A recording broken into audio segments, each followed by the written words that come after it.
Perjalanan saya diteruskan ke Istana Topkapi, istana pertama Ottoman yang dibangun di tahun 1466 oleh Sultan Mehmed II.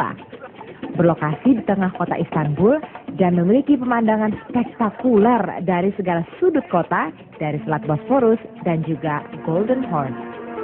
Nah, ini adalah jalan masuk menuju gerbang utama Topkapi Palace atau Istana Topkapi, kira-kira sekitar 50 meter dari gerbang pertama. Dan yang seperti Anda lihat di sini sangat indah sekali tamannya. Dan yang paling menarik adalah adanya bunga tulip, di mana bunga tulip ini sebenarnya berasal dari Afghanistan dan diberikan kepada Sultan Turki. Kemudian di abad ke-16, Sultan Sulaiman memberikan hadiah kepada kerajaan Belanda dan akhirnya tulip dikembangbiakan di Belanda.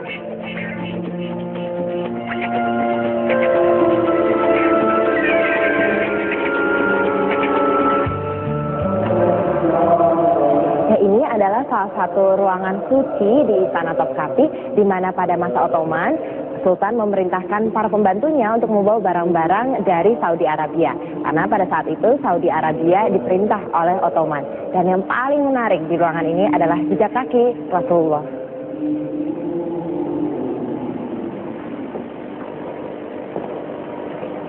Nah, ini cerita yang paling saya ingat nih. Ini adalah tongkat Nabi Musa ketika melawan Fir'aun dan bisa membelah Sungai Nil. Dan itu adalah salah satu mukjizat dari Nabi Musa.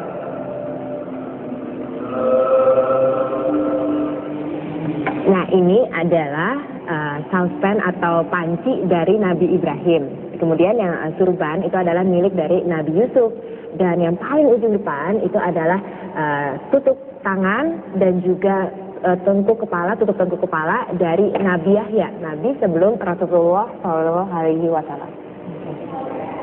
Subhanallah ya, saya beruntung sekali ini adalah jejak kaki Nabi Muhammad, di mana satu-satunya di dunia yang bisa dilihat oleh seluruh manusia, karena ada beberapa di Saudi Arabia namun itu disimpan di masjid, dan ini merupakan yang dipertontonkan dan hanya ada di rumah suci di Istana Topkapi di Istanbul.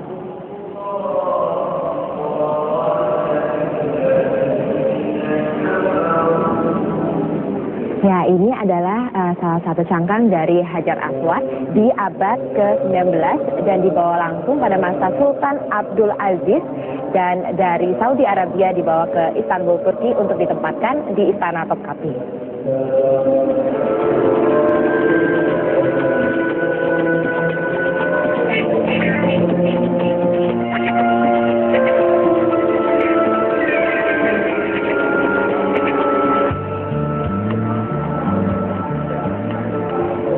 Ini adalah harem di mana zaman Ottoman dahulu para wanita ditempatkan di satu tempat dan laki-laki, bahkan lalat yang laki-laki pun juga tidak boleh masuk.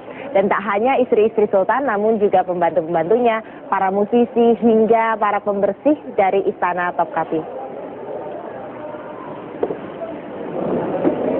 Nah, di harem ini terdapat 300 kamar untuk 500 wanita. Dan yang tertinggi di sini adalah ibu dari sultan.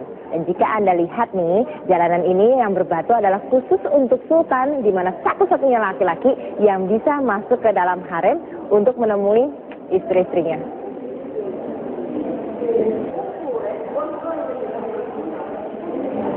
Nah, ini adalah pintu utama harem, di mana dua kaca besar ini adalah sebagai kamera pengintai. Jadi kita bisa tahu siapa nih yang ada di belakang kita. Keren juga ya. Selain ruang suci, istana yang diubah menjadi museum tahun 1924 ini juga menjaga keaslian ruangan yang sering kali digunakan sultan beserta keluarganya.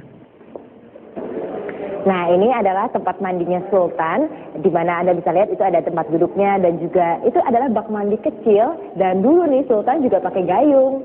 Nah, kenapa ini ditutup, dipagari? Karena ada salah satu sultan yang pernah meninggal di dalam hamam karena dia jatuh terpeleset, dan sampai sekarang belum diketahui apakah dia benar-benar jatuh atau memang dibunuh orang. Nah, setelah itu makanya hamam ini diberikan pagar agar sultan bisa aman dari orang-orang yang punya niat jahat. Nah, jalan ini nih menuju ruangan pribadi sultan dan keluarganya. Seluruh dinding menggunakan warna biru yang merupakan warna khas Turki sejak zaman Ottoman. Nah, Nah, jika Anda perhatikan nih baik-baik, list dindingnya pun juga disepuh dengan emas murni. Nah, ini adalah kamar Sultan dan seperti yang bisa kita lihat, sekeliling ini dibangun ayat-ayat kursi oleh Sultan Ahmed ketiga, dan yang paling menarik adalah lampion di atas itu bukan untuk lampu tapi adalah untuk telur burung unta. Gunanya apa? Untuk menghindari sarang laba-laba yang bisa mengotori ruangan ini.